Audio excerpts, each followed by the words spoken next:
E aí, pessoal, tudo certo? Bem-vindos à nossa aula de Direito Administrativo. Hoje, a gente vai mergulhar num tema que é simplesmente crucial para qualquer concurso público: agentes públicos. Vamos juntos desvendar os pontos que mais caem nas provas e que você precisa dominar. Olha só o nosso roteiro de hoje. Primeiro, a gente vai entender o básico: o que é um agente público. Depois, vamos falar da porta de entrada, o concurso. Em seguida, é um assunto que todo mundo quer saber: grana e se pode ter mais de um cargo. E para fechar, as garantias e as responsabilidades de quem já está lá dentro. Então, vamos começar pelo começo, né? Para a gente construir um conhecimento sólido, é fundamental entender exatamente quem a lei considera um agente público. Dominar esse conceito já evita um monte de pegadinha em prova. Pode parecer uma pergunta meio maluca, mas ela vai direto ao ponto. O Estado, por si só, é uma ideia, uma coisa abstrata. Ele precisa de gente, de carne e osso, para fazer as coisas acontecerem. E é aí que tudo começa. Bom, aqui está o pulo do gato. Agente público é basicamente qualquer pessoa física que age em nome do Estado. É como se essa pessoa fosse a mão, a boca, os olhos do Estado. E isso vale para um juiz, um professor de escola pública e até para um mesário que trabalha só no dia da eleição. O conceito é bem amplo. Gente, atenção máxima aqui. Isso é um clássico de prova. A grande diferença está no regime. Quem ocupa um cargo público é estatutário, tem uma lei própria, tipo a 8.112. Se der problema, vai para a justiça comum. Já o empregado público é seletista, regido pela CLT, como na iniciativa privada. O vínculo dele é com empresas estatais e a briga vai para a Justiça do Trabalho. Gravem isso. Beleza. Agora que a gente já sabe o que é um agente público, como é que se chega lá? Pela porta da frente, o concurso público. E é aqui que as bancas examinadoras se divertem, cobrando um monte de detalhes e exceções. Olha que interessante essa comparação para entender o edital. A cláusula eliminatória é sobre você contra você mesmo. Tem que fazer o mínimo, tipo 70 pontos. Já a cláusula de barreira é você contra os outros. Só os 100 melhores passam para a próxima fase. Ou seja, não adianta só fazer o mínimo se a nota de corte for mais alta. E agora, uma situação que vive aparecendo em prova e na vida real. Imagina, a pessoa se preparou o ano todo para o TAF e na véspera pega uma gripe daquelas. E aí, pode remarcar ou já era? Vamos ver o que o STF diz. Então, a regra geral é dura: não pode remarcar. O problema é do candidato. Mas, como tudo no direito, temos exceções. A primeira é se o próprio edital permitir. E a segunda, super importante e decidida pelo STF, é para as candidatas gestantes. Elas têm sim o direito à remarcação, em ponto final. Agora vamos falar de dois assuntos que sempre geram muita dúvida e, claro, são muito cobrados: o famoso teto salarial e a possibilidade de acumular cargos. É aqui que a gente separa os concurseiros bem preparados.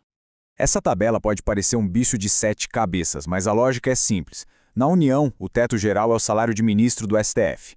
Mas nos estados e municípios, a coisa muda. A gente tem os subtetos. A dica é olhar para o chefe de cada poder local. No executivo estadual, o teto é o salário do governador, por exemplo. Entender essa lógica é o que importa.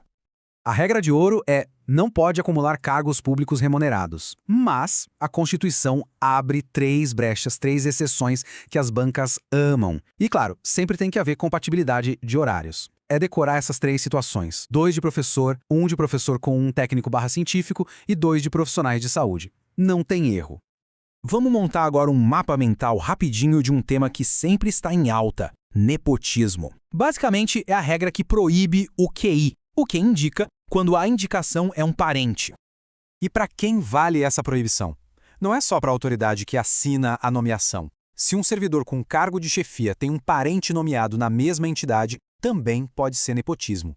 E atenção para a regra do parentesco: vai até o 3º grau. Isso inclui pai, filho, avô, neto, irmão, tio e sobrinho. Primo, que é 4º grau, ficou de fora. Tá, mas aí surge aquela dúvida clássica, né? E se for para um cargo político, tipo secretário municipal ou de estado? O prefeito pode nomear o irmão como secretário de saúde? A regra se aplica ou não? É um ponto bem polêmico. Olha a resposta do STF. A súmula do nepotismo em si não barra nomeação para cargo político, mas sempre tem um mas. Se ficar claro que foi uma manobra para burlar a regra ou se a pessoa nomeada não tem qualificação nenhuma para o cargo, aí sim o STF pode anular a nomeação. É uma análise caso a caso. Chegamos na nossa última parte, mas não menos importante.